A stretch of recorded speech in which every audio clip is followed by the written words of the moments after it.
पत्रक है क्या, देख लो कहीं।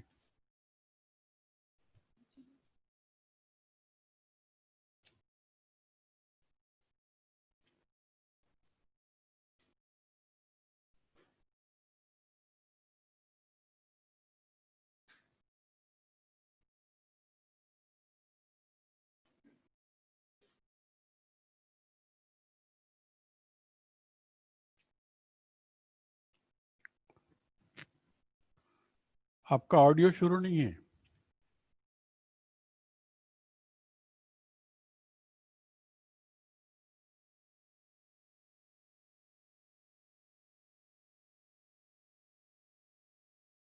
आपका ऑडियो शुरू नहीं है।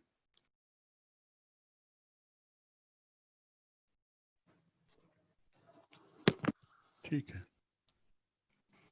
वंदनासन में आ जाए। दोनों हाथ आनंद केंद्र पर जुड़े हुए। वंदे अरहं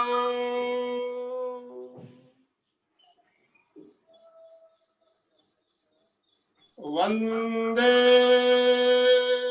गुरुवरं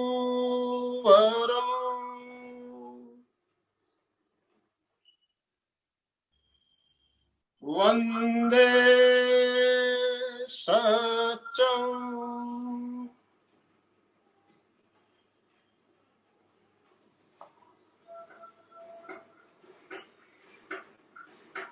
सभी भाई बहनों को सादर जय जिनेंद्र। आज की हमारी इस विशेष वेबिनार में हमारे साथ नागपुर के जाने माने डॉक्टर श्री रमेश जी गौतम जुड़े हुए हैं। वे आरोग्य भारती संस्थान के राष्ट्रीय कार्याध्यक्ष के रूप में काम कर रहे हैं। आज हमारा जो विषय है, अभी जो माहौल है, जो परिवेश चल रहा है कोविड-19 का, तो उसमें हमारे जो पौधे, जड़ी बूटियां, औषधीय पौधे, उनका क्या महत्व हो सकता है, इस बारे में हम विस्तृत रूप से डॉक्टर साहब से जानेंगे। तो मैं अब आमंत्रित करता हूं डॉक्टर रमेश जी गौतम, आप सादर आमंत्रित हैं आज के हमारे इस वेबिनार। आप अपना मार्गदर्शन हमें प्रदान करें। ओम अरहम।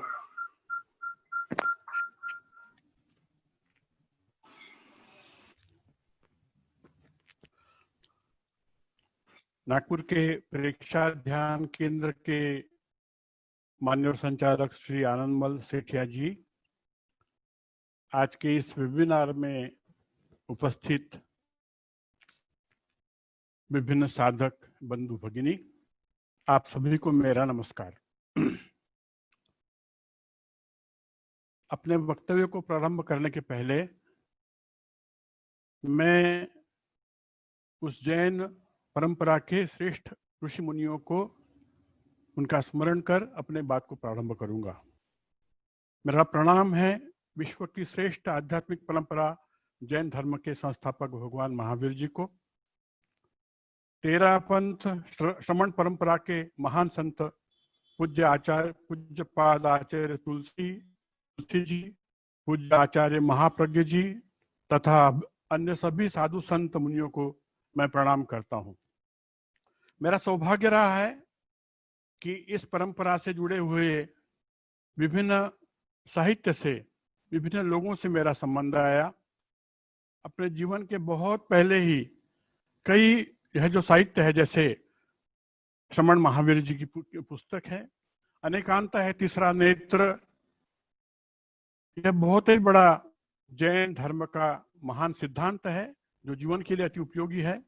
जीवन शिक्षा आदि ग्रंथों का अध्ययन करने का मुझे सौभाग्य मिला और मेरे स्वयं के जीवन में भी जैन परंपरा का, जैन सिद्धांतों का एक विशिष्ट प्रभाव पड़ा है।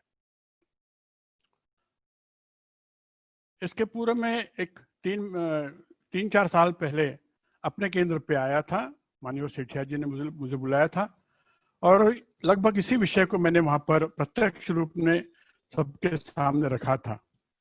इसी केंद्र में हमारी एक भगिनी डॉक्टर मंजूषा वार्ड जी थी, अभी वे नहीं हैं, उन्होंने एक अच्छा मेडिसिनल प्लांट्स का गार्डन भी वहां पर निर्माण किया था। आज पुनः आप सब लोगों के साथ में मिलकर मुझे बहुत प्रसन्नता हो रही है, बहुत खुशी हो रही है।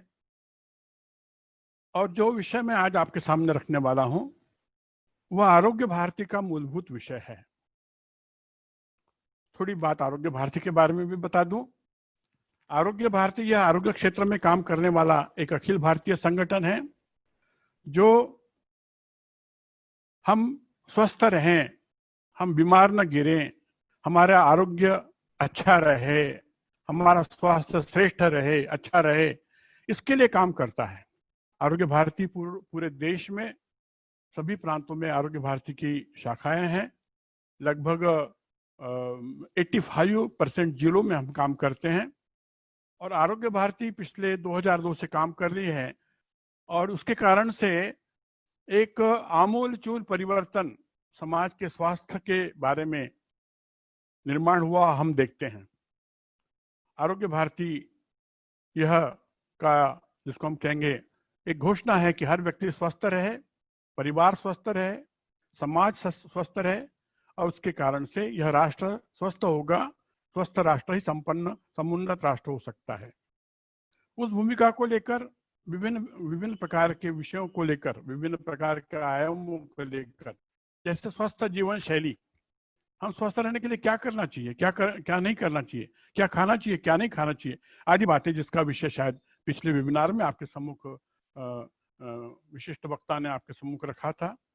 आज आपके सम्मुख जो विषय मैं रख रहा हूं वह विषय है, ये जो अभी वायरस का मौसम चल रहा है, कोरोना का जो भय फैला हुआ है, हर एक के मन में डर है, मैंने क्या करना चाहिए, क्या नहीं करना चाहिए, मैंने कैसे बचना चाहिए।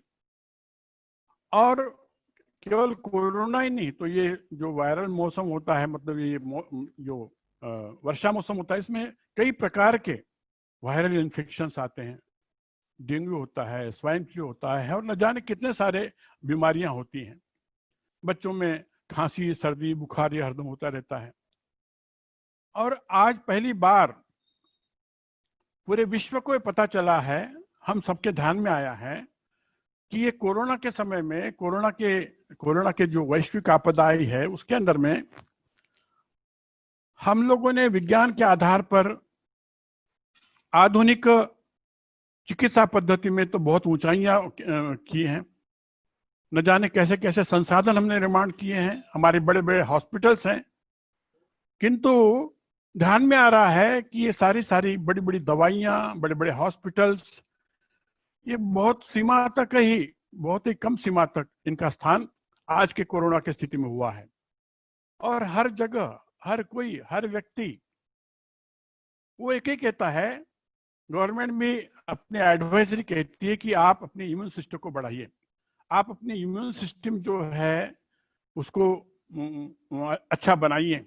फिर बताते कि ये आप ये काढ़ा लीजिए, ये आर्सेनिक एल्बम दवा लीजिए, व्यायाम करिए, स्वस्थ रहिए। तो ध्यान में आया कि कोरोना की इस महामारी में जो बात सबके सामने आई कि वास्तव में मूलभूत जो है वो हमने स्वस्थ रहना, यही हमारे लिए, हमारे जीवन के लिए या हमारे जीवन मरण के लिए भी वही एकमेव मार्ग है। और इस कारण से उस भूमिका को लेकर इस केंद्र के माध्यम से जो विषय विभिन्न आपके सामने लाए जा रहे हैं वो बहुत ही अभिनंदन है। उसी भूमिका में आज जो विषय मैं आपके सम्मुख प्रस्तुत कर रहा हूं कि ऐसे वायरस जैसे मौसम में या अन्य समय में भी हम अपने को स्वस्थ रहने के लिए क्या कर सकते हैं, क्या करना चाहिए। विशेष रूप से निसर्ग ने, परमेश्वर ने हमारे अगल बगल में ऐसी चीजें बिखरी हुई हैं, ऐसे वनस्पतियां निर्माण की है कि उनके आधार पर, उनका यदि हमें ज्ञान होता है और उसका उपयोग यदि करते हैं तो हम बड़ी बड़ी बीमारियों को स्वयं अपने घर में ही चिकित्सा करके हम स्वस्थ रह सकते हैं, उनसे निजात पा सकते हैं। हमने पिछले लगभग 15 साल से यह काम शुरू किया और अनुभव ऐसा है कि कई गांवों में, कई प्रांतों में, जैसे उदाहरण के लिए हम लोग बंगाल में लगभग 350 गांव में काम करते हैं। वहां पे हमने ये मेडिसिन प्लांट्स लगाए, उसकी जानकारी लोगों को दी, स्वस्थ जीवन शैली के बारे में हमने उनको कल्पना दी, और ध्यान में आया कि अब उन लोगों का लगभग 70% मेडिकल पर होने वाला खर्चा, बीमारियों पे होने वाला, ट्रीटमेंट के लिए होने वाला खर्चा कम हो गया है। मुझे कई लोगों ने बताया हमारे गांव से कोई भी व्यक्ति जिला स्थान के गांव पर या पीएचसी पर इस वर्ष में गया नहीं। हमारे यहाँ थोड़ी बहुत जो बीमारियां हुई, सर्दी खांसी होगी, बुखार हो गया, आप लोगों ने, आरोग्य भारती ने जो बात बताई थी कि चलिए ये जड़ी बूटी ले लीजिए, ये खा लीजिए, और वो हमने किया और हम ठीक हो गए। तो इस भूमिका को लेकर देश में सर्वदूर इस ढंग का एक वातावरण इसके माध्यम से बना है। आपको बता दूं, हमने जब नागपुर में काम शुरू किया तो लगभग 15,000 घरों में ये पौधे लगाए हैं। ये जो गिलोय के बारे में आजकल चर्चा बहुत हो रही है, ये गिलोय लगभग 15,000 से अधिक घरों में लगी हुई है करके नागपुर में गिलोय लोगों को इजीली अवेलेबल हो गई है। और कई ऐसे लोग हैं तो अब गिलोय के लिए तरस रहे हैं और गिलोय लगाने की बात कर रहे हैं। तो इस भूमिका को लेकर इस विषय को समझना नितांत आवश्यक है। इससे सबसे बड़ी बात है कि आज जब भी बीमारी आती है कोई भी, तो हम चिकित्सकों पर, हॉस्पिटल्स पर, डॉक्टरों पर, बड़ी दवाइयों पर डिपेंडेंट हो जाते हैं। अनुभव ऐसा है और हमारा प्रयास ऐसा है कि मैक्सिमम बातों में, बीमारियों के संदर्भ में, स्वास्थ्य की बातों में हम स्वावलंबी बने, हम स्वयं घर में ही उसका इलाज कर सकें। और ऐसा कर सकते हैं, करना चाहिए, ये अपेक्षा है, ये भारत की परंपरा है। वास्तव में भारत की जो स्वास्थ्य परंपरा रही है उसके अंदर में उठ सुट छोटी छोटी बातों के लिए डॉक्टर के पास जाना यह कभी भी सोचा नहीं गया, इस ढंग की परंपरा नहीं थी। घर की जो बड़ी माँ होती थी, बूढ़ी माँ होती थी, दादी होती थी, वो सब जानती थी कि छोटी छोटी बातों के लिए क्या करना चाहिए। घर में बहू आई, उसको प्रेगनेंसी हुई, तो अब उसको प्रेगनेंसी में क्या खिलाना चाहिए, क्या नहीं खिलाना चाहिए, कौन सी दवा देनी चाहिए, क्या नहीं देना चाहिए, सारा वो जानती थी। एक उदाहरण के लिए आपको मैं बता दूं, जैसे प्रसूति यदि होती है, प्रसूति होने के बाद में उसको एक काढ़ा जिसके अंदर में हल्दी, सौंठ आदि होता है, वो पिलाया जाता है 7 दिन तक के। ये परंपरा है। मैं आयुर्वेद चिकित्सक हूं, मैंने उस काढ़े का जब विश्लेषण किया तो ध्यान में आया कि उस काढ़े में वे सारी द्रव्य हैं जो हम वैद्य के नाते प्रिस्क्राइब करते हैं कि वह प्रसूति के बाद में वह महिला जो है वह स्वस्थ बनी रहे, इसके लिए जो जो भी उसके अंदर में चीजें डाली जाती हैं उसका उपयोग होता रहा। प्रसूति के बाद में कुछ लड्डू मेवे के ताकत के खिलाए जाते हैं, वो परंपरा है। उस लड्डू में जो दाने वाली द्रव्य हैं वे परंपरा से आए हुए बेस्ट आयुर्वेदिक ऐसे द्रव्य हैं, जैसे अश्वगंधा है, शतावरी है और कई प्रकार के द्रव्य हैं। तो इन बातों के लिए और किसी डॉक्टर के पास, किसी वैद्य के पास जाने की हमें आवश्यकता नहीं रहती थी, उन पर हम निर्भर नहीं रहा करते थे। यह ज्ञान परंपरा से हमारे परिवार में चलता रहा, हमारे माताओं को इसकी जानकारी रही, दादी माँ जिसको बोलते हैं दादी माँ का बटवा, वो सारा बना रहा, और उसके आधार पर हमारा यह समाज जो है यह स्वस्थ बना रहा। किंतु बीच के कुछ एक 50 वर्ष के या 100 साल के काल में जो पश्चिम से जो एक आधुनिक चिकित्सा पद्धति की जो आंधी आई, उस आंधी ने यह सारा हमारा जो ज्ञान है वो सारा उड़ा ले गई, और उसके स्थान पर छोटी छोटी बातों के लिए हम किसी फार्मेसी की दुकान में जाते हैं या छोटी छोटी बातों के लिए डॉक्टर के पास जाते हैं। बच्चे को सर्दी हो गई है, खांसी हो गई है, तो अब इतने भयभीत हो जाते हैं कि घर में उसका इलाज हो सकता है, करना चाहिए, करने की पद्धति है, लेकिन वो हमने छोड़ दिया। तो इसके कारण से आज जो मैं जिन वनस्पतियों के बारे में जानकारी दे रहा हूं वे ऐसी वनस्पतियां हैं जो सिद्ध है, उस पर देश में नहीं तो विदेश में रिसर्च हुआ है कि वे बहुत लाभदायी हैं, और इन औषधियों के माध्यम से हम निश्चित रूप से अपने को, अपने परिवार को स्वस्थ रख सकते हैं। और हम ये जो भयभीत हो रहे हैं कि क्या होगा, कोरोना हो गया तो क्या होगा, ये तो अभी दावा करना तो ठीक नहीं है, लेकिन हम विश्वास है, इतने 5000 वर्षों की आयुर्वेद की परंपरा है कि उस परंपरा के माध्यम से इन वनस्पतियां ये अद्भुत है, और इन अद्भुत वनस्पतियों के माध्यम से हम जटिल से जटिल बीमारियों का भी चिकित्सा कर सकते हैं। ऐसा ऐसा यह आशा हम लोगों को है। उसके आधार पर, और अनुभव भी है, उसके आधार पर कुछ वनस्पतियों के बारे में मैं आपको जानकारी दूंगा।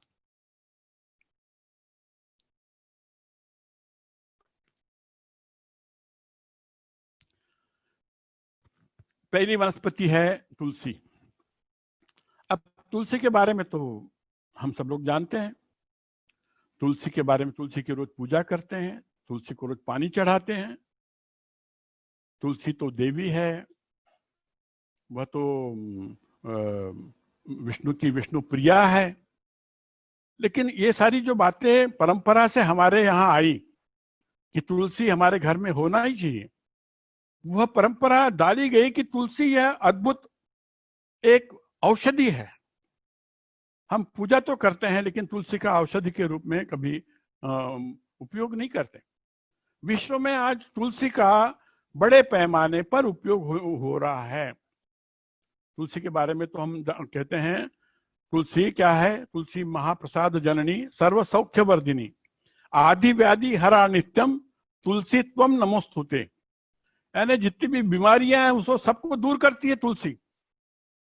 और इस कारण से तुलसी का केवल नमस्कार करने के लिए नहीं, केवल उसको जल चढ़ाने के लिए नहीं, केवल उसका तुलसी विवाह करने के लिए नहीं, विष्णु पर, भगवान पर चढ़ाने के लिए नहीं, तो अपने जीवन में चिकित्सा के लिए तुलसी का प्रयोग होना चाहिए। अब तुलसी के बारे में कुछ बातें तो हम सब लोग जानते हैं कि तुलसी प्राणवायु का सबसे बड़ा स्रोत है।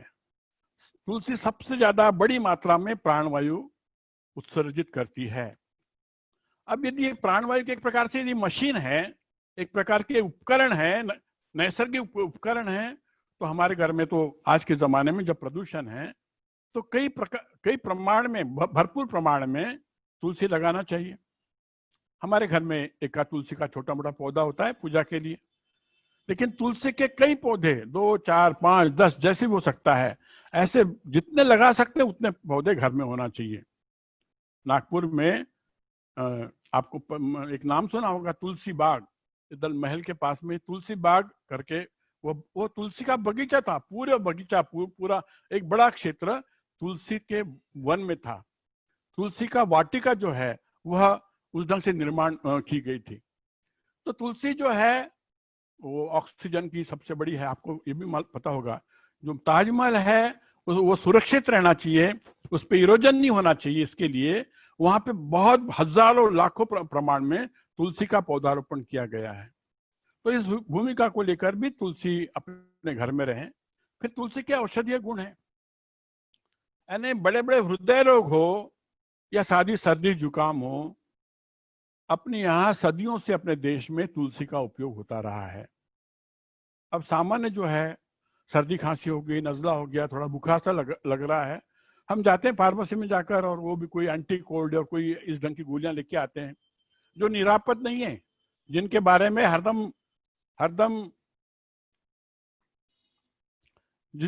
हरदम यह बात आती है कि इनके साइड इफेक्ट हो सकते हैं। लेकिन तुलसी का यदि काढ़ा बनाते हैं तो हमको क्या कहते हैं, सर्दी खांसी बुखार, इनमें निश्चित रूप से फायदा हो सकता है। इसलिए उस ढंग से इसमें उसका उपयोग करना चाहिए। तुलसी के पानी को उबालकर उसका यदि हम गरारा करते हैं तो हमारी जो खराश है वो खराश दूर होती है। तुलसी श्वसन संबंधी जो विभिन्न समस्याएं हैं वहां पर भी तुलसी का उपयोग होता है। शहद, अदरक और तुलसी को मिलाकर बनाया हुआ काढ़ा या चाय हम कह सकते हैं, ब्रोंकाइटिस, दमा, कफ, सर्दी आदि में राहत मिलती है। इसलिए तुलसी को बार बार जब भी कभी हम चाय बनाते हैं, छोटा मोटा काढ़ा बना लेते हैं, तो तुलसी का प्रयोग करना चाहिए। इस पर रिसर्च हुआ है कि तुलसी से खून में कोलेस्ट्रॉल का जो स्तर है वो कम होता है।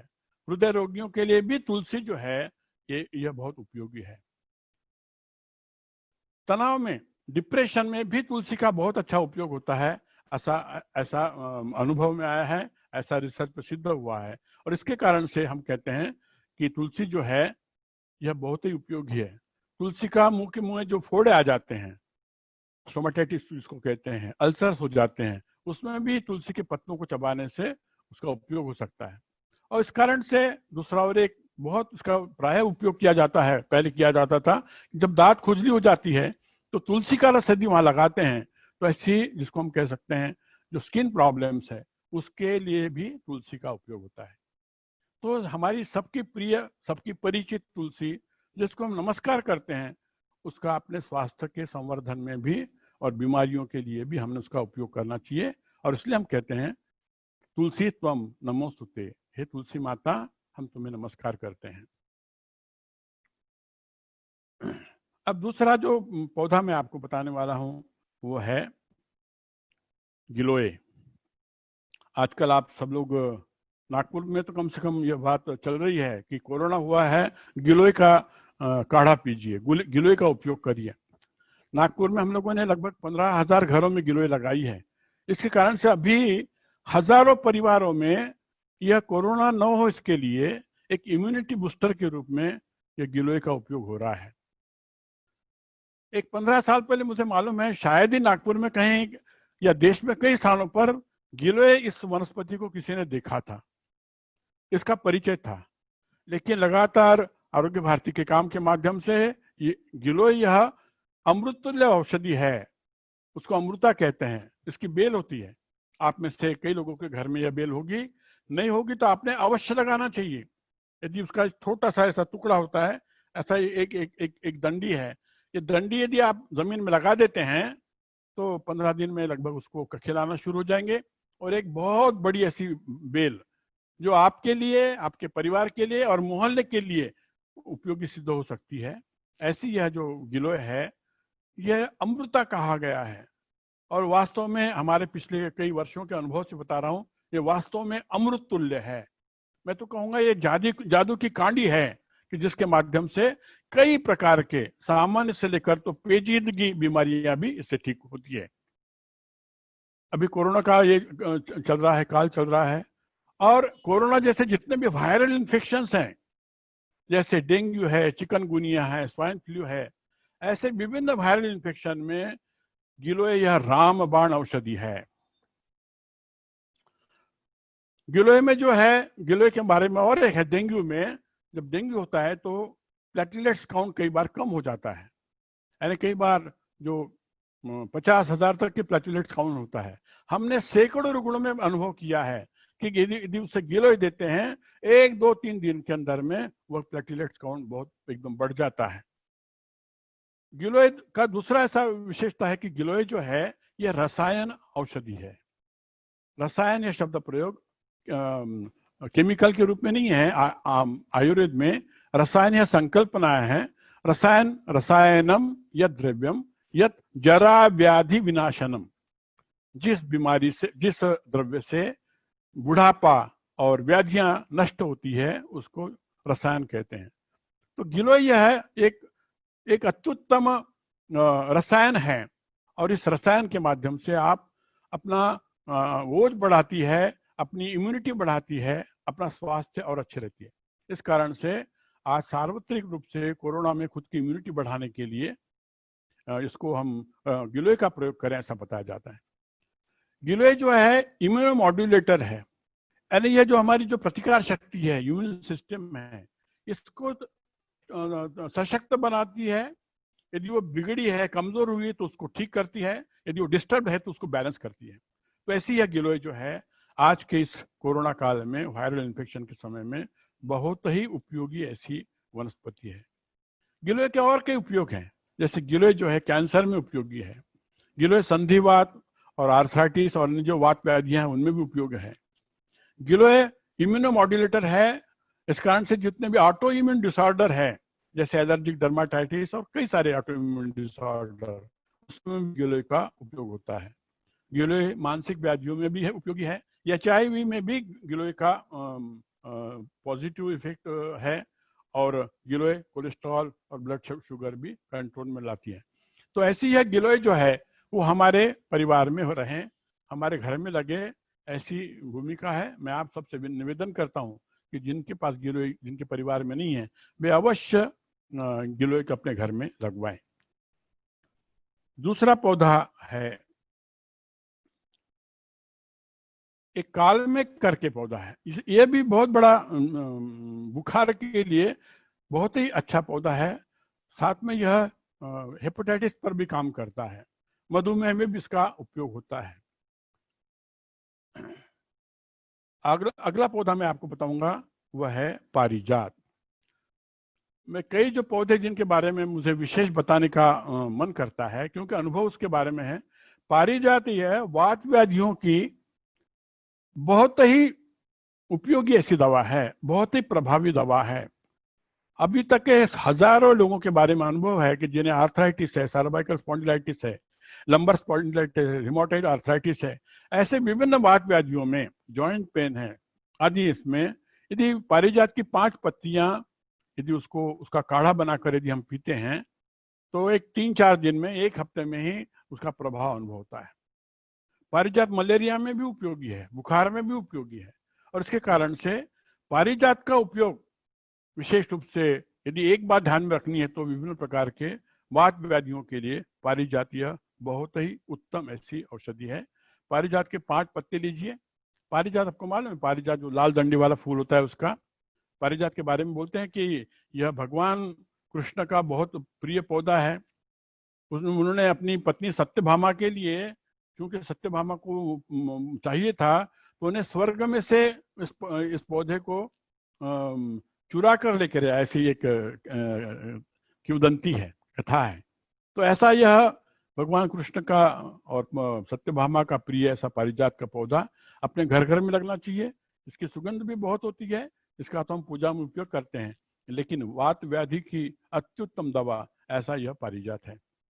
पारिजात के बाद में हम अगले पौधे की ओर जाएंगे और वो है वासा। जिन पौधों के बारे में मैं बड़ा आग्रह करता हूं कि ये जो 3-4 पौधे हैं, जैसे गिलोय हैं, पारिजात है, और ये वासा, अडूसा वासा, ये श्वास बीमारी की एक क्या कहेंगे कि अति प्रभावी ऐसी है। हमारे ऐसे अनुभव है कि जिन्हें दमा, एलर्जिक ब्रोंकाइटिस, ब्रोंकियल अस्थमा, ये ऐसी बीमारियां रही जिनके लिए इनहेलर लेना ही पड़ता था, जिनको कई बार हॉस्पिटलाइज करना पड़ता था ऑक्सीजन के लिए या नेबुलाइजेशन के लिए। ऐसे कई लोगों के ये अडूसा लेने से उनका श्वास की बीमारियां ठीक हुई है, और इसके कारण से श्वास, कास, खांसी आदि बातों के लिए ये बेस्ट ब्रोंकोडायलेटर है। और कई लोगों में, अब आपको एक उदाहरण बता सकता हूं। एक हमारे मित्र हैं, वो डायरेक्टर थे आयुष विभाग के कर्नाटक के। उनके बारे में उन्होंने एक बार मुझे मिले, हम एक मीटिंग में थे। मैंने उनसे कहा कि भाई आपको कोई ऐसी कोई वनस्पति के बारे में आपका स्वयं का अनुभव है क्या? तो उन्होंने मुझे कहा कि एक वनस्पति है कि जिसके कारण से मैं आपके सामने, आप मुझे जो देख रहे हैं जिंदा, वो एक वनस्पति का कारण है। मुझे आश्चर्य हुआ। मैंने उनसे पूछा कि वो कौन सी वनस्पति है, तो उन्होंने बताया कि अडूसा वासा। उन्होंने बताया कि मुझे वर्षों से अस्थमा था, और बाद में वो इतना बढ़ गया कि मुझे लगता था कि अब मैं ज्यादा दिन जिंदा नहीं रह पाऊंगा। सारी टेस्ट हो गई, सारे प्रकार की चिकित्साएं हो गई आधुनिक पद्धति की, लेकिन उससे फायदा नहीं हो रहा था। मेरे एक मित्र ने यह जो अडूसा का पौधा मुझे दिया और कहा कि जरा ट्राई करके देखो, आपको फायदा होगा, ऐसा मुझे लगता है। मैंने लिया और लगभग 1.5 महीने में मेरी बीमारी लगभग आधी ठीक हो गई, और 6 महीने के बाद में मैं पूरा ठीक हो गया। और उसके बाद से आज तक मुझे एक बार भी दमा, श्वास इसका कभी भी अटैक नहीं हुआ। ऐसी ये वासा, अडूसा नागपुर में बहुत कम जगह पे है, पर हमने कुछ स्थान पर लगाई है। तो ऐसी ये वासा, अडूसा अपने घर में रहे, जिसके माध्यम से हम अपनी जो सामान्यता, जो सांस है, अस्थमा है, खांसी है, वुपिंग कफ, इस टाइप की अनेक जो बीमारियां हैं उसमें हम लोग उससे निजात पा सकते हैं। वायरल के मौसम में और जो घरेलू चीज हैं कुछ, उसका प्रयोग आजकल हो रहा है। आप उसके बारे में भी थोड़ी सी जानकारी आपको दूं, क्योंकि घरेलू मसाले हैं। एक है त्रिकटु, यानी ये तीखे होते हैं, मतलब क्या कहेंगे उसको, तेज होते हैं, तीखे होते हैं।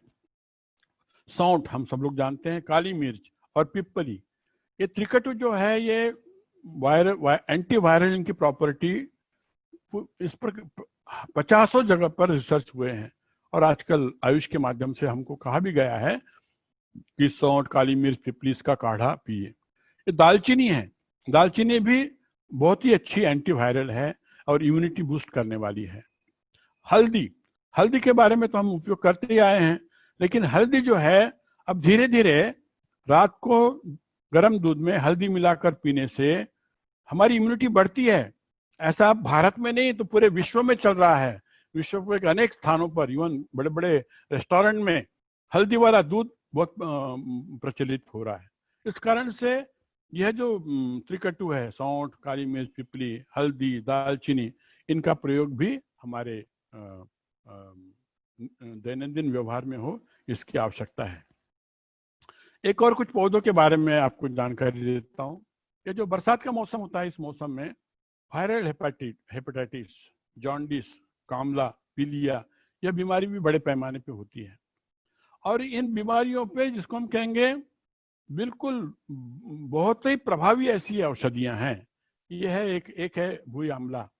अब ये भुई आंवला जो है रास्ते पे वीड्स के रूप में आपको मिलेगा।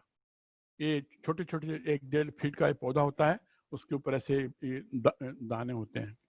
अब इसका यदि हम 10 ग्राम ये भुई आंवले का यदि काढ़ा बनाकर पीते हैं तो लिवर पर इसका बहुत अच्छा पॉजिटिव इफेक्ट होता है और वायरल हेपेटाइटिस और विभिन्न प्रकार के जो यकृत जन्य बीमारियां हैं वो से ठीक होती है। वैसे यह भृंगराज है, यह भी रास्ते पे पड़ा हुआ आपको मिलेगा। तो ये भृंगराज, घृतकुमारी तो आप सब लोग जानते ही हैं।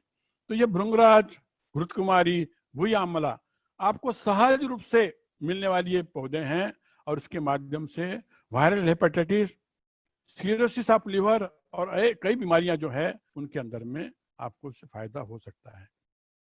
अब एक 2-3 और पौधों का मैं ये बताकर मैं अपनी बात पूरी करूंगा। जैसे मैंने आपको भुई आंवल के लिए बताया, यहाँ पर इसके ये हैं, यह लिवर पर बहुत अच्छा काम करता है और इसका एंटीवायरल गुणधर्म सब लोगों को मालूम है।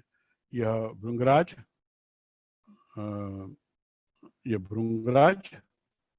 और ये घृतकुमारी। और कुछ पौधों की बात में थोड़ी सी जानकारी देकर मैं अपनी बात पूरी करूंगा। एक आजकल अश्वगंधा के बारे में सामान्यतः बहुत चर्चा चल रही है कि कोरोना में ये अश्वगंधा का बहुत पॉजिटिव इफेक्ट है और पाया गया है, रिसर्च भी हो रहा है। अब अश्वगंधा यह शक्तिवर्धन करने वाली विश्व की सबसे श्रेष्ठ औषधि है। सैकड़ों वर्षों से हमारे परिवार में, जैसे मैंने बताया था कि वो जो मतलब प्रसूता को लड्डू खिलाते थे या उसका काढ़ा बनता था, उसके अंदर अश्वगंधा यह होता था। आप गूगल में टाइप करिए अश्वगंधा विठानिया सोमनिफेरा तो आपको पता चलेगा कि भारत में नहीं तो जर्मनी, जापान, कोरिया, यहाँ पर इसके सैकड़ों इसके रेफरेंसेस है, रिसर्च हुए हैं। अश्वगंधा का ये वनस्पति होती है, लेकिन घर में इसका हम उसको बड़े पैमाने पे नहीं लगा सकते क्योंकि इसको एक छोटा सा कंद आता है। तो इसका पाउडर जो है वो बाजार में उपलब्ध है। तो उस पाउडर को यदि हम उपयोग में लाते हैं, अश्वगंधा चूर्ण, तो निश्चित रूप से हमारा शरीर सुदृढ़, बलवान बनेगा और विभिन्न प्रकार की बीमारियां जो है उससे हम लड़ने में सक्षम हो जाएंगे। उच्च रक्तचाप में भी इसका उपयोग है, कोलेस्ट्रॉल कम करता है। अश्वगंधा प्रूव्ड एंटी डिप्रेसेंट है। इवन आधुनिक साइकेट्रिस्ट लोग भी उनके इसमें रेफरेंस है कि अश्वगंधा ये उपयोगी है। अश्वगंधा जोड़ों के दर्द में भी उपयोगी होता है। अश्वगंधा वाजीकर है, वीर्य संबंधी समस्याओं को अश्वगंधा दूर करता है। यह जगह उपलब्ध है, इसके अश्वगंधा का चूर्ण उपलब्ध है पतंजलि के माध्यम से या विभिन्न प्रकार के कंपनियों का भी यह उपलब्ध है। और दूसरा है यह शतावरी। यह शतावरी भी जैसे अश्वगंधा है वैसे ही शतावरी है, एस्पेरागस रासिमोसा। यह भी बलवर्धक है, वयस्थापक है, एंटी एजिंग है और विशेष रूप से यह महिलाओं में ज्यादा उपयोगी है। तो महिलाओं के जितने भी समस्या होती है उनके हार्मोनल तंत्र से संबंधित, चाहे महीना कम आना, ज्यादा आना, न आना, ये सारी, या फिर मेनोपॉजल सिंड्रोम से लेकर, तो इस सारी बातों के लिए अपनी शतावरी का उपयोग होता है। अश्वगंधा जो है यह प्रजनन संस्था को सशक्त बनाकर उसे गर्भधारण योग्य बनाती है, प्रसूता का दूध बढ़ाती है। आजकल यह जो शतावरी कल्प के रूप में बाजार में उपलब्ध है और आजकल आधुनिक गायनेकोलॉजिस्ट भी इसका प्रिस्क्रिप्शन देते हैं कि जिस प्रसूता को यदि दूध नहीं आता होगा, कम आता होगा, तो उसको ये देने से निश्चित रूप से माँ का दूध बढ़ता है। मेनोपॉज में भी इसका उपयोग है। तो ऐसे ये शतावरी, अश्वगंधा ऐसे जो द्रव्य हैं, इसका उपयोग करते हैं तो हमारी इम्यूनिटी बढ़ेगी।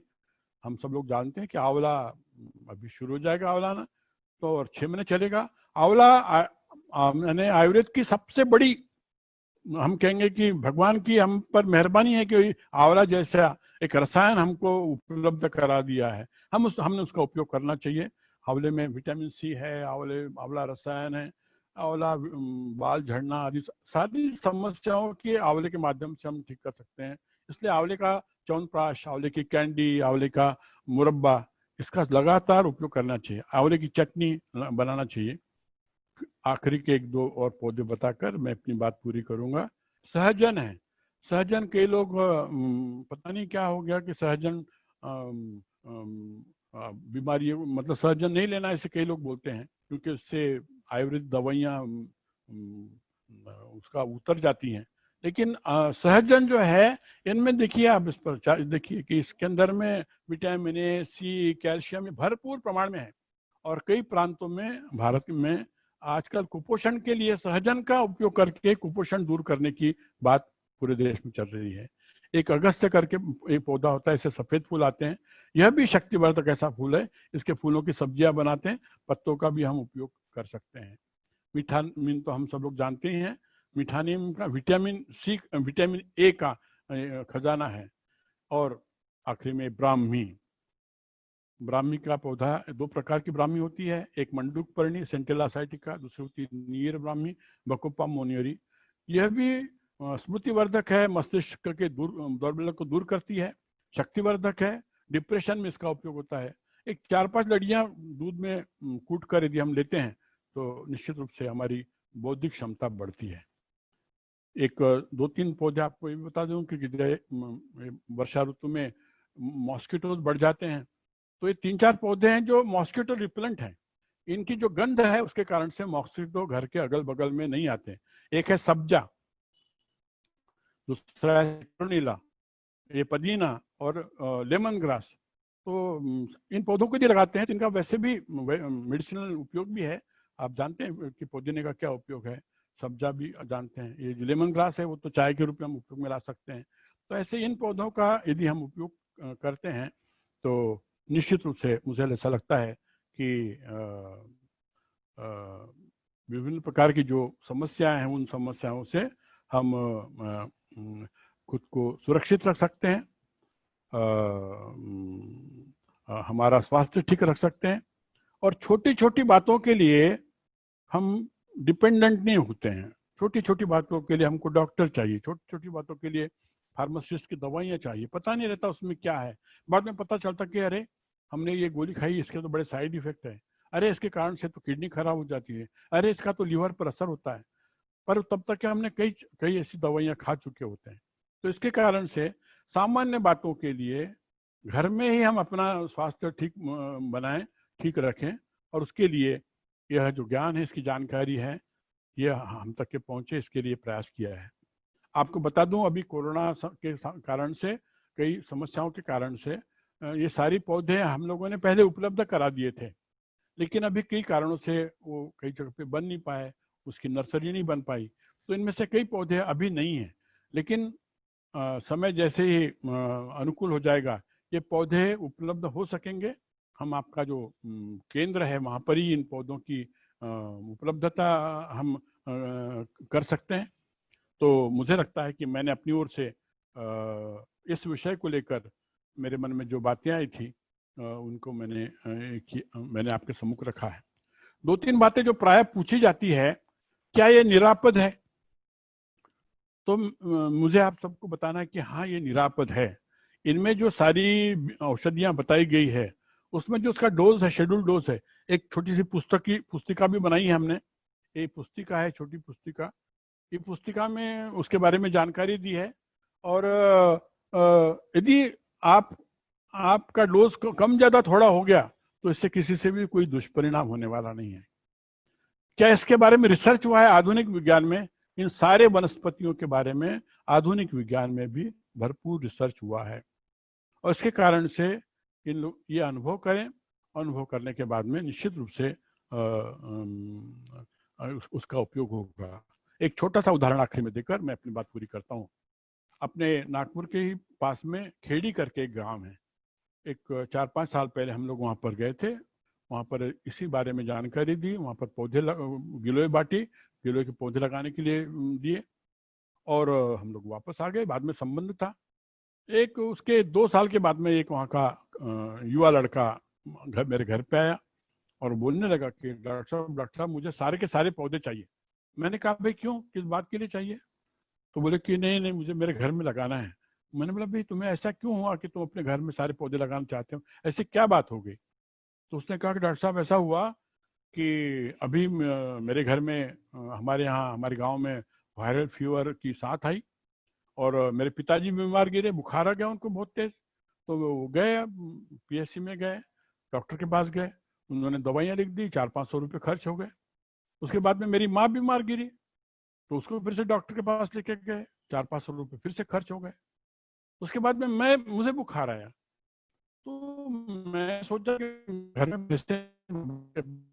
खर्च हो गए हैं, अब मैं नहीं जाता। और ऐसा सोचकर एकदम मुझे याद आया कि आपने कहा था कि वो गिलोय जो है गुड़वेल वो बुखार पर काम करती है। तो मैंने वो गिलोय जो है आपने जैसे बताया था, उस गिलोय का मैंने प्रयोग किया, लिया, सुबह लिया मैंने, शाम तक के मेरा बुखार कम हो गया, दूसरे दिन मैं नॉर्मल हो गया। तीसरे चौथे दिन मेरे भाई को बुखार आया, तो मैंने उसको गिलोय दिया, गुड़वेल दिया, और वो भी 2 दिन में ठीक हो गया। फिर मेरे पड़ोसियों को दिया। ऐसा करते करते उसने कहा कि मेरे गांव के 25 लोग कम से कम अभी पिछले 2 महीने में केवल गिलोय लेने से ठीक हो गए। अन्यथा मेरे पिताजी गए थे, 500-700 रुपये उनके खर्च हो गए, माँ को 500-700 रुपये खर्च करना पड़ा। ऐसे गरीब परिवार, हम गरीब लोग हैं, इतने पैसे भी होते हैं। और वायरल इन्फेक्शन ऐसे होते हैं कि परिवारों में एक को हुआ तो दूसरे को, तीसरे को, फिर अगल को, बगल में ऐसा शुरू हो जाता है और घर घर में लोग बीमार गिरते हैं और हजारों रुपए खर्च होते हैं। और कई बार उसके कारण से एक प्रकार से दारिद्र्य की स्थिति भी घर में इन बीमारियों के कारण से आती है।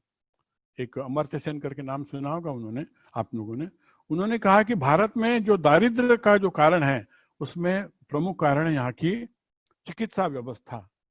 अभी बीच में 2010 में एक रिपोर्ट आई थी कि भारत में प्रतिवर्ष 3% लोग चिकित्सा व्यय के कारण से दारिद्र्य रेखा के नीचे ढकेले जाते हैं। तो इसके कारण से दरिद्र बनने का कारण यहाँ की चिकित्सा व्यवस्था, क्योंकि आप किसी भी हॉस्पिटल में चले जाइए, आप कहीं भी किसी डॉक्टर के पास चले जाइए, आप कितना खर्चा होगा ऐसा नहीं।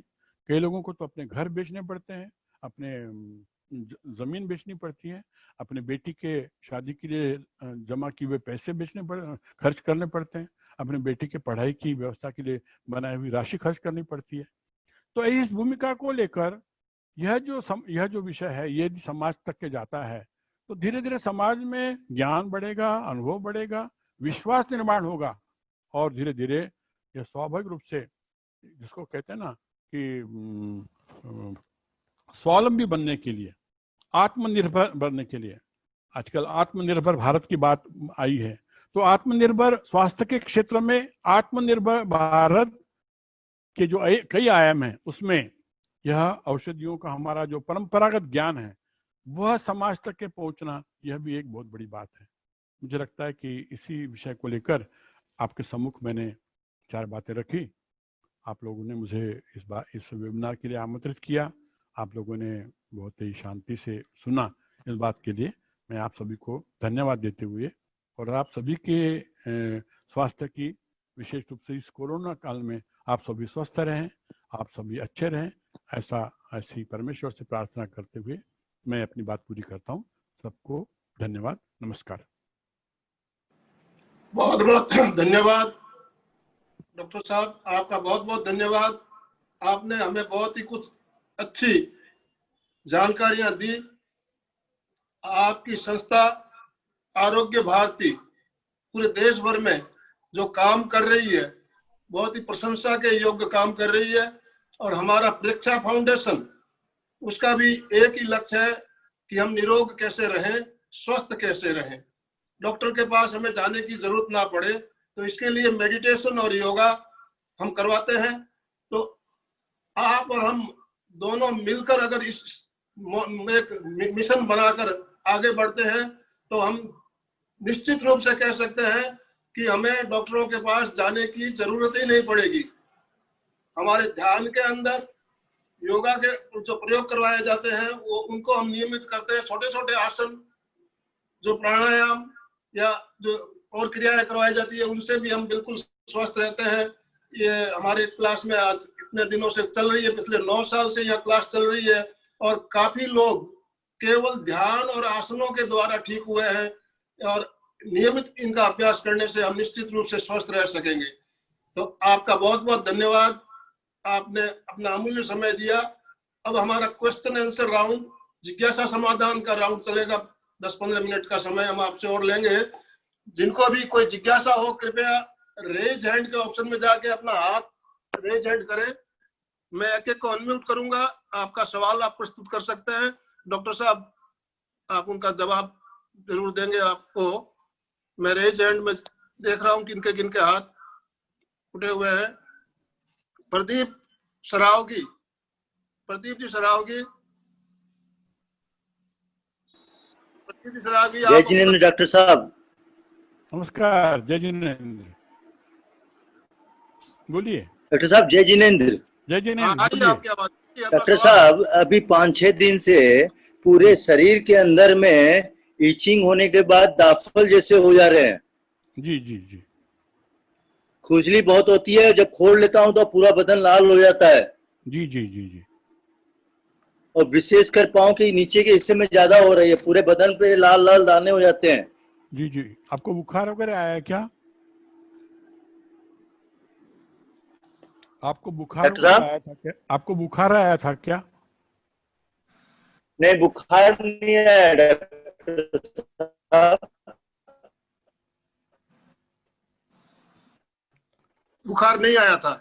हाँ, तो ऐसे बीमारी में ऐसा है कि ये जो गिलोय जो है उसका उपयोग करने का बाद में अपनी काली मिर्च, हल्दी और घी, काली मिर्च, हल्दी और घी, इसका एक काढ़ा जैसे बनाकर पीने का।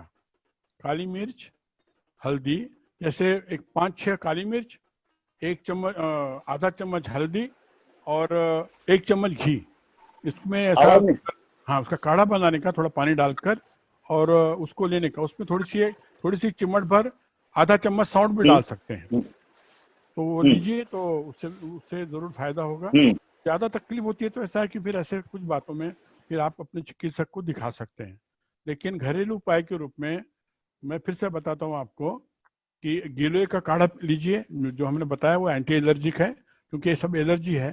दूसरा है कि 5-7 काली मिर्च, मिरे जिसको बोलते हैं, उसके बाद में आधा चम्मच हल्दी और आधा चम्मच सौंठ और 1 चम्मच घी में उसको गर्म करके उसमें मिला देना और उसके बाद में थोड़ा सा उसमें पानी डालकर या थोड़ी शक्कर भी डाल सकते हैं उसके अंदर में, उसको उसका काढ़ा बनाकर पीना, तो उससे राहत मिलती है। अन्यथा आपको चिकित्सक को बताना पड़ेगा।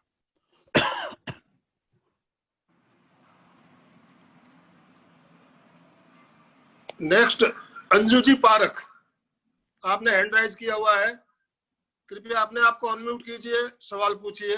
अंजू पारख। जय जिनेंद्र। जय जिनेंद्र। मुझे ना बहुत डायबिटीज बहुत ज्यादा हाई रहता, मेरे को इंसुलिन लेना पड़ता, तो उसके लिए कौन सी मतलब मेडिसिन आपके जो बताए अभी आयुर्वेदिक में क्या लें? देखिए 2-3 ऐसा है कि उसके बारे में ऐसा एकदम यहाँ से बताना, सब बातें डिटेल में बताना कठिन जाता है। लेकिन आपको जैसे मैंने बताया कि एक तो बाबा रामदेव की एक मधुनाशिनी करके एक गोली है, उसके अंदर में सारी वो दवाइयां हैं जो आयुर्वेद में डायबिटीज के लिए उपयोग में ला सकते हैं। और फिर एक इंसुलिन प्लांट करके एक पौधा होता है, इंसुलिन प्लांट, वो उपलब्ध है। इंसुलिन प्लांट, उसके एक एक पत्ती सुबह शाम में दिखाते हैं तो ब्लड शुगर 50 से 100 तक के नीचे आई है, ऐसा हमारा कई पेशेंट के बारे में अनुभव है। तो पौधा आपके पास मिलेगा? हाँ जी, इंसुलिन प्लांट अभी तो है मेरे पास में, तो आप कभी भाई साहब से पता लेकर आप आ जाइए। सुबह 10 से 12 के बीच में मैं घर पे उपलब्ध रहता हूँ, तो आपको मिल जाएगा। मैं इंसुलिन प्लांट के बारे में यहाँ आपको बताने वाला था, लेकिन मैंने सोचा कि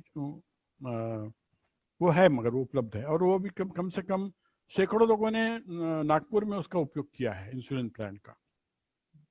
जी। और गिलोय के पत्ते यूज करना चाहिए? नहीं, गिलोय की कांडी, गिलोय की कांडी, ये देखिए मैं दिखा रहा हूँ आपको, एक कांडी, एक गिलोय की कांडी है। ऐसी जो कांडी होती है, ये क्या कहेंगे, छोटी उंगली के थिकनेस की लगभग 8-9 इंच कांडी, उसके टुकड़े करके उसका काढ़ा बनाने का, उसके टुकड़े करने के, उसको कूट डालने का, या मिक्सी में उसको थोड़ा सा चटनी जैसे बना लेने का, और 2 कप पानी में उबाल के उसको एक कप पानी में उठाने का, और उसको उपयोग में डालने का। आप गिलोय जिंदगी भर तो ऐसी है, इसको आप 12 ही महीने ले सकते हैं। अच्छा है, मेरे यहाँ लगी हुई है गिलोय यहाँ। बहुत अच्छे, बहुत अच्छे, धन्यवाद जी। जी। उसके बाद रेणु जी जुनीवाल, रेणु जुनीवाल, आपने हैंड राइज किया हुआ है, अपने आप को अनम्यूट कीजिए। अनम्यूट नहीं, हाँ। जय जिनेन्द्र सर। नमस्ते बहन जी, जय जी। हाँ जय जिनेन्द्र। मुझे ये पूछना है, मेरे हस्बैंड के ना पूरी बॉडी में मस्से और तिल हो गए हैं। जी जी जी। तो वो किस कारण से होता है? मतलब बढ़ते जा रहे हैं और उसमें ना थोड़ी खुजली, इचिंग ऐसा होता है जब। जी जी जी। देखिए, ऐसे ये सारे जो है ना, शरीर के इम्यून सिस्टम गड़बड़ होने से होता है। हाँ जी। ऐसी समस्या जो समझ में नहीं आती अपने। हाँ हाँ। तो इसके लिए फिर से मैं बताया, आप तुलसी और गिलोय का उपयोग करिए। जब भी मैं गिलोय बताता हूँ तो उसमें तुलसी ऐड करनी है। ओके। किसी भी दवाई में जब हम बात करें, उसमें 5 तुलसी के पत्र डालना है। तो तुलसी और गिलोय दीजिए। एक और सुझाव है कि होम्योपैथी में भी इसके लिए अच्छी दवा है, लेकिन आप गिलोय और तुलसी, होम्योपैथी की दवा, मैं होम्योपैथ नहीं हूँ, इसके कारण से आप रिसर्च कर सकते हैं। लेकिन गिलोय और तुलसी इसका, हाँ, इसका उपयोग करिए। ये कितनी बार दूं मैं? दिन में 2 बार? रोज एक बार 2-3 महीने तक के लगातार दीजिए, और आपको उसमें फर्क पड़ेगा। खाली पेट तो नहीं देना है ना? खाली, preferably in the morning on empty stomach. Okay, ठीक है ना जी। ठीक है। नेक्स्ट एक हैंड राइज किए हुए हैं 1 2 3 4 5, नाम नहीं आ रहा है, 1 2 3 4 5 लिख के एक भाई या बहन जी जुड़े हुए हैं। कृपया अपना नाम बताएं और आप सवाल पूछें।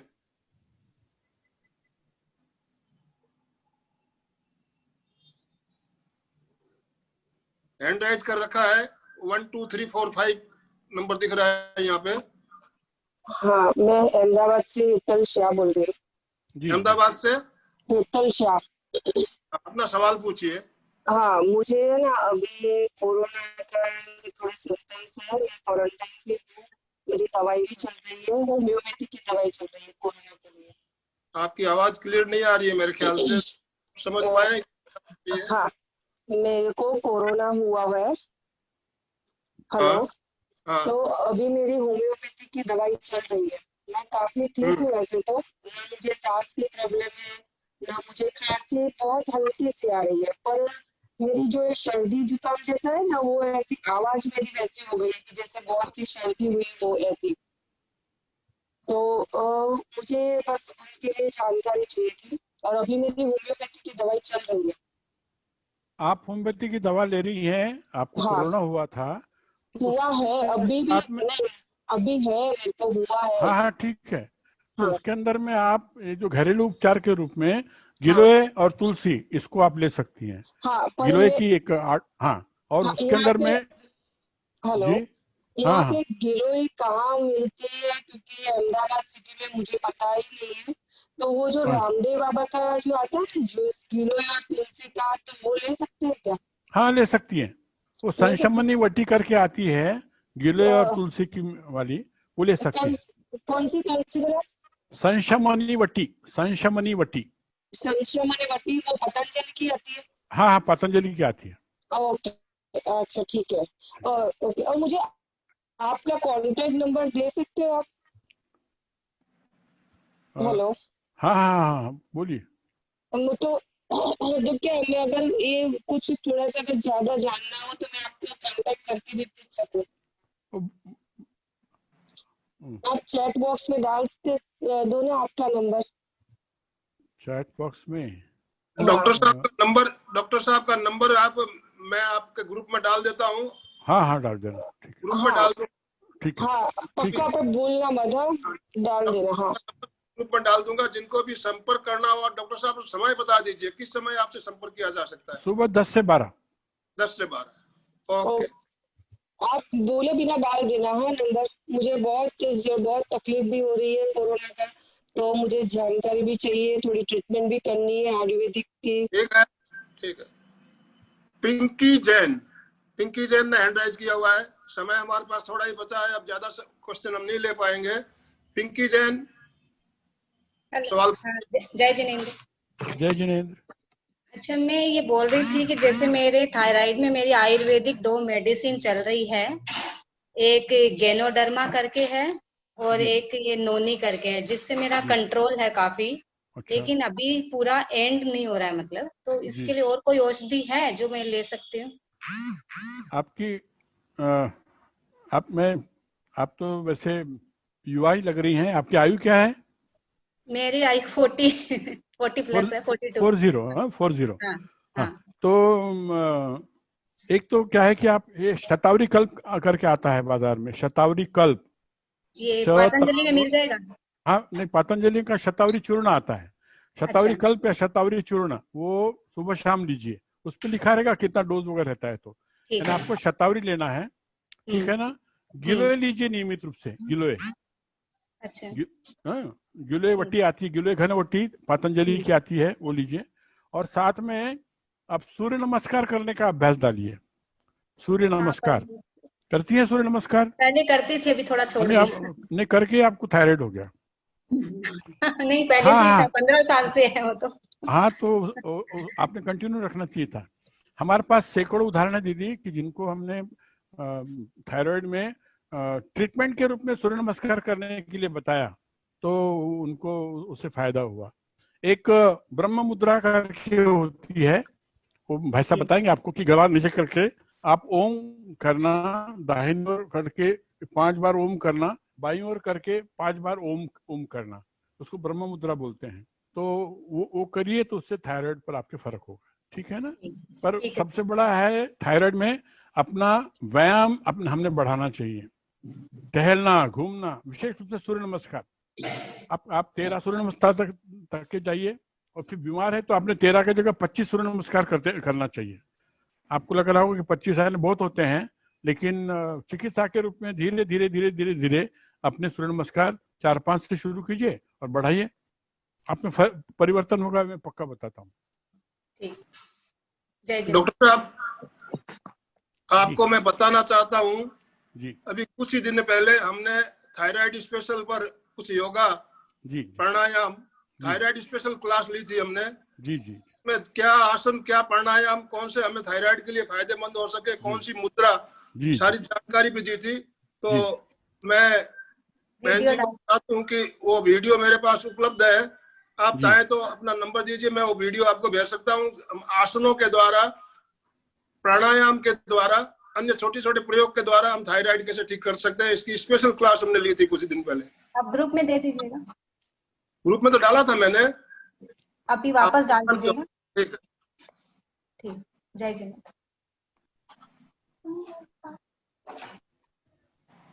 कमलेश जी सोनी मध्य प्रदेश से जुड़ी हुई है हमारे साथ। कमलेश जी सोनी, कमलेश सोनी, नमस्कार आप लोग। नमस्ते सॉरी, महिला समझ के आपको जुड़ी हुई है बोल दिया, सॉरी। नहीं, कोई बात नहीं। मैं महिला ही संबंधी पूछना चाह रहा था दरअसल क्वेश्चन, कि ऑपरेशन हुए 5 साल हो गए हैं, लेकिन उसके बाद भी अभी उनकी माहवारी आने में टाइम लगती है। तो ये किस कारण से हो सकता है? क्योंकि प्रेग्नेंट चेक कई बार करा चुकी है, ऐसा कुछ नहीं है जी, लेकिन लेट होती है प्रेग्नेंट। अब ऐसे ना, देखिए भाई साहब, ये थोड़े कुछ जटिल प्रश्न होते हैं ना, तो उनको ऐसा ऊपर बताना कठिन जाता है। अच्छा, अभी प्रेगनेंसी है या नहीं है? नहीं है। महीना आता है कि नहीं आता है? महीना बाकी समय में परमानेंट आता है, सही आता है, लेकिन अभी हाँ, ये वाले महीने में 10-12 दिन बढ़ चुके हैं। अच्छा अच्छा अच्छा। हाँ। तो आप तो एक तो क्या है कि फिर से प्रेगनेंसी टेस्ट पॉजिटिव आई कि नेगेटिव आई है? नेगेटिव आई है। नेगेटिव है। हाँ, तो ये 2 दवाइयों को आप निरापद हैं। एक तो अशोकारिष्ट, ये 3-3 चम्मच पानी के साथ में भोजन के बाद में, और जो मैंने अभी बताया था शतावरी कल्प, ये पनवेल कंपनी का भी आता है, सांडू का भी आता है, अन्य इसका भी आता है।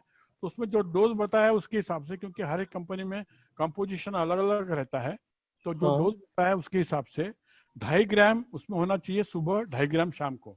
ऐसा लंबे समय तक का उनको दीजिए, हो सकता है इससे फायदा हो। शतावरी कल्प और अशोकारिष्ट। ठीक है सर जी, नमस्ते। डॉक्टर साहब 2-3 जनों के और हैंड राइज ले सकते हैं आप? समय है अभी हमारे पास? ठीक है, 10 मिनट और। रीता जैन।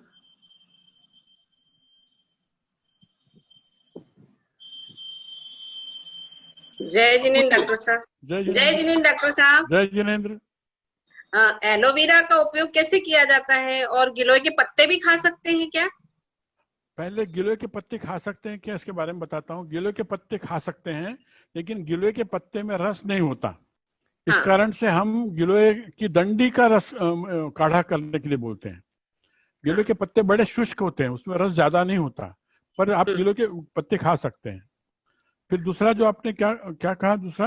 एलोवेरा का कैसे उपयोग करें? आप एलोवेरा तो आप जानती हैं, एलोवेरा तो हमारी माताएं बहनें अपने चेहरे को चमकाने के लिए उसका उपयोग करती है ना, टोनिंग के लिए। लेकिन फ्रेश अच्छे वाले जो क्या कहेंगे इसको, कोला जो एलोवेरा का पत्ता होता है, उसके अंदर का जो उसके अंदर का जो पल्प होता है, हाँ, वो जैसा इतना पल्प, लगभग इतना आप रोज खा सकते हैं। ऐसे खा सकते हैं, हाँ ऐसे खा सकते हैं, हाँ ऐसे खा सकते हैं उसको। पर कुछ इसमें वो कड़वा यदि ज्यादा रहता है तो फिर उसको वैसा नहीं खाना चाहिए। लेकिन जो क्या कहेंगे, जो पीले पीले पत्ते हो जाते हैं वो कड़वे होते हैं, पर जो ताजे जिसको कहेंगे नए निकले हुए जो है ना, वो अच्छे रहते हैं और आप उसको खा सकते हैं। ठीक है ना। अब उसका एलोवेरा का तो रस मिलता ही है बाजार में, एलोवेरा जूस वगैरह। आप प्रयोग करके देखिए। हाँ, धन्यवाद। नमस्ते। ये आखिरी सवाल ले रहे डॉक्टर साहब, नाम नहीं आता है, कुछ मोबाइल का नंबर है या क्या समझ में नहीं आ रहा। 90E786 क्या है? सवाल पूछिए। जी पूछिए। हेलो। हाँ जी नमस्ते। ये कह रहा पेट में बहुत। ममता जैन कहाँ से? ललितपुर से। ललितपुर यूपी। बोलिए। ये पेट में बहुत दर्द होता है हमारे, और पेट साफ नहीं होता, तो 3 दिन तक। तो पेट सफा चूरन लेते जब जाते। तो देखिए उसके लिए 2-3 बातें हैं जो निरापद है, मतलब आपने लेना नहीं लेना। तो एक तो होता है कि इसबगोल के भूसी का उपयोग करते जाना। इसबगोल की भूसी 2 चम्मच रात को सोते समय में। साथ में 2 प्रकार के चूर्ण हम आपको बता सकते हैं। एक है त्रिफला चूर्ण, आधे से 1 चम्मच आप रात को सोते समय में लीजिए। और दूसरा चूर्ण है हरितकी चूर्ण, हरिद्रा चूर्ण, हरिद्रा नहीं, हरितकी चूर्ण। हाँ, हरितकी चूर्ण। हाँ, ये पतंजलि का आता है। हाँ, ये आधा चम्मच रात को सोते। थायराइड 25 mg वाली गोली खाते, उससे कोई फर्क नहीं पड़ता। आप थायराइड हो, डायबिटीज हो, कुछ भी हो, उससे कोई फर्क नहीं पड़ता। आपको पेट साफ करने के लिए ये सबसे बड़ी है। फिर भाई साहब आपको कुछ आसन बताएंगे, तो पवन मुक्तासन है और बाकी पेट से संबंधित आसन है, तो उसका भी उपयोग यदि करेंगे तो आपकी जो बद्धकोष्ठता है, कॉन्स्टिपेशन है। सर एक क्वेश्चन और था, जो शरीर में गांठ आ जाती है उभार टाइप का, वो किससे काय आती है? गांठ? हाँ, शरीर में गांठ आ जाती है, यदि आपको वीडियो कॉलिंग करके दिखा सकते हैं हम आपको। अब दीदी ऐसे कुछ बातों के बारे में दूर से बोलना बहुत कठिन जाता है, इसलिए मैं आपको वीडियो कॉलिंग करके दिखा दें। मसल्स की जो मांस की गांठ आ जाती है शरीर में, हाथ में है 2-3। चलो आ जाओ इधर जल्दी। वीडियो कॉलिंग करें। क्या कहना है? लाइपोमा। लाइपोमा बोलते, क्या बोलते हैं? लाइपोमा है, लाइपोमा। देखिए एक एक एक कचनार करके पेड़ होता है, कचनार, कचनार। तो हाँ। उसका गुग्गुल बाजार में मिलता है, कांचनार गुग्गुल, कांचनार गुग्गुल, क्या है? कांचनार, हाँ गूगल गुग्गुल। वो 2 गोलियां सुबह शाम भोजन के बाद लेना, महीने 2 महीने 3 महीने लेकर देखो क्या फर्क पड़ता है। कंचनार जो है ये गांठ, किसी भी प्रकार की गांठ को ठीक करने वाला पौधा होता है, उसकी गोलियां मिलती बाजार में, कंचनार गुग्गुल।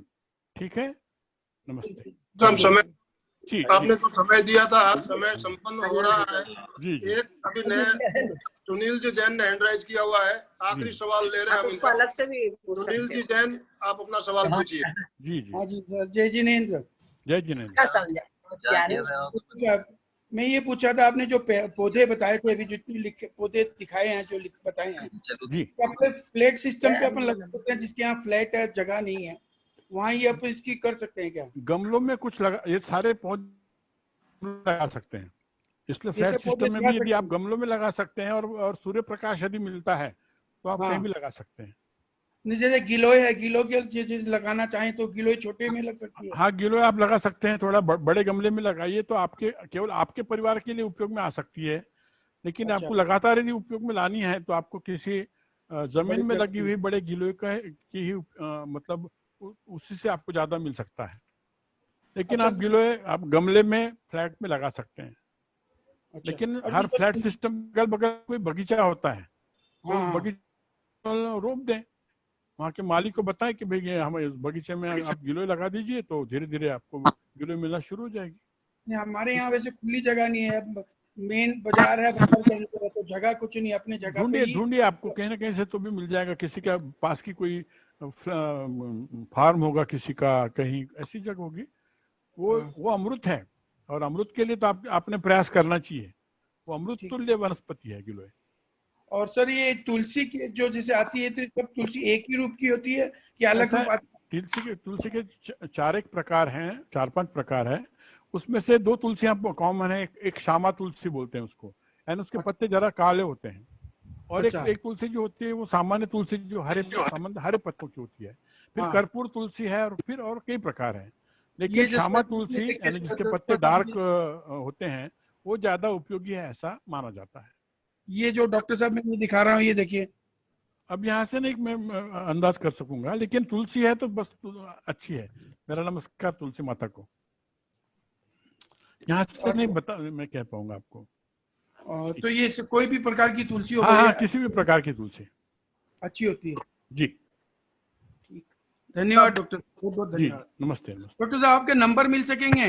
वो भाई साहब देने वाले हैं, मैं ग्रुप में डालूंगा, आपके ग्रुप में डालने वाले हैं। 12 बजे के कर सकते, डाल दूंगा। हाँ, उनसे पहले बात करके संपर्क कर सकते हैं।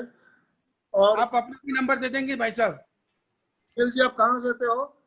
मैं इम्फाल रहता हूँ। इम्फाल, मणिपुर।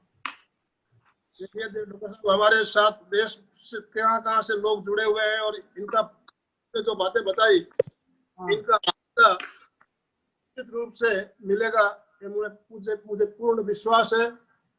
आप हमारे बीच पधारे, अमूल्य समय देकर, इसके लिए आपका बहुत बहुत पुनश्च मैं आपका आभार ज्ञापन करना चाहता हूं। हम चाहते हैं कि इसी तरह बीच बीच में आप हमारे साथ मिलते रहिए। हमारी जो ऑनलाइन क्लास चल रही है, इसमें आपसे मिलकर अपनी बात पहुंचा, योग और आयुर्वेद साथ मिल जाए तो सोने पे सुहागा हो जाए। तो ये सौभाग्य की बात है, और वही काम करना है, दूसरा कोई काम नहीं है। जरूर अवश्य। बहुत बहुत धन्यवाद। आपकी ऑनलाइन क्लासेस की लिंक भी भेजिएगा ना? ऑनलाइन लिंक, आप मेरा नंबर नोट कीजिए। 1 मिनट सर, 1 मिनट।